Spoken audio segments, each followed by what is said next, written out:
ప్రేమ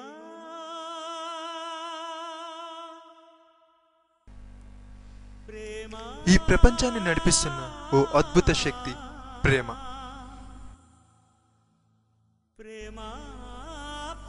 త్యాగానికి మరో పేరే ప్రేమ. అటువంటి ప్రేమలో పడిన ఓ పావురం జీవితమే ఈ కథ. చూద్దాం ఈ పావురం మనసు దోచిందెవరో, ఈ పావురం ఎవరి ప్రేమలో పడిందో. ఒకరోజు ఆకాశ మార్గాన వెళ్తున్న ఓ పావురం సెలయేటి ఒడ్డునున్న ఓ అందమైన గులాబీని చూసి మనసు పారేసుకుంది. ఇక పావురం మాత్రం ఏం చేస్తుంది, రోజా చుట్టూ తిరుగుతూ ఉండేది. కానీ రోజా మనోడిని అసలు పట్టించుకోనే లేదు. అందంగా ఉందన్న బిల్డప్ ఏమో. పావురం ఓ రోజు తన ప్రేమ గురించి తన స్నేహితుడితో ఇలా అంది.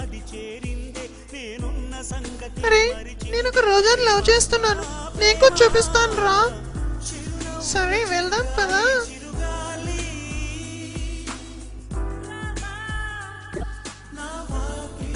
ఇంకెంత దూరం తిప్పుతావే నన్ను? చిన్నపిల్లని చేసి ఊరంతా తిప్పుతావా ఏంటి? ఇంకా నా వల్ల కాదు. త్వరగా చూపిస్తావా? చూపివా? ఉండ్రా బాబు, నా టెన్షన్ నాది. అదిగో కిందుందే చూడు, బాగుందా? సూపర్ గుందిరా.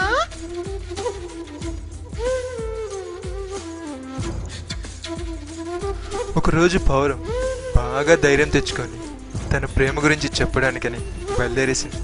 చూద్దాం ఏం జరుగుతుందో. నేను చాలా రోజుల నుంచి నీతో ఒక విషయం చెప్పాలనుకుంటున్నాను.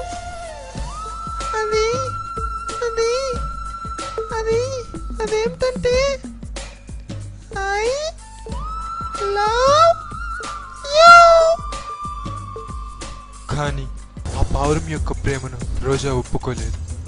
తను ప్రేమించాలంటే తను ఎర్రగా మారాలని, ఎరుపు రంగే తను చూసి చిన్నబోయేంత ఎర్రగా మారాలని.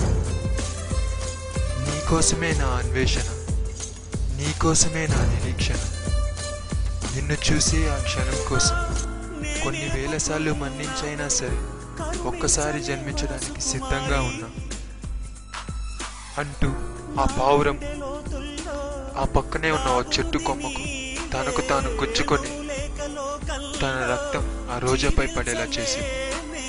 అప్పుడు ఆ రోజా ఎర్రగా మారి, ఎరుపు రంగే చిన్నబోయేంత ఎర్రగా మారింది. కానీ తన్ని ఎంతగా ప్రేమించిన పావురాన్ని కోల్పోయింది. పావురం చనిపోయింది కానీ ప్రేమ కాదు. Destiny can kill life, but not love. So friends, ప్రేమించడం తప్పు కాదు. ప్రేమ ఫలించినంత మాత్రాన చావొక్కటే మార్గం కాదు. ప్రేమ త్యాగాన్ని కోరుతుంది కానీ ప్రాణాన్ని కాదు. ముందు మీ కెరీర్ని, అంబిషన్ని ప్రేమించండి. ఆ తర్వాత మీరు కోరుకునే ప్రేమ మిమ్మల్ని వెతుక్కుంటూ మీ చెంత చేరుతుంది.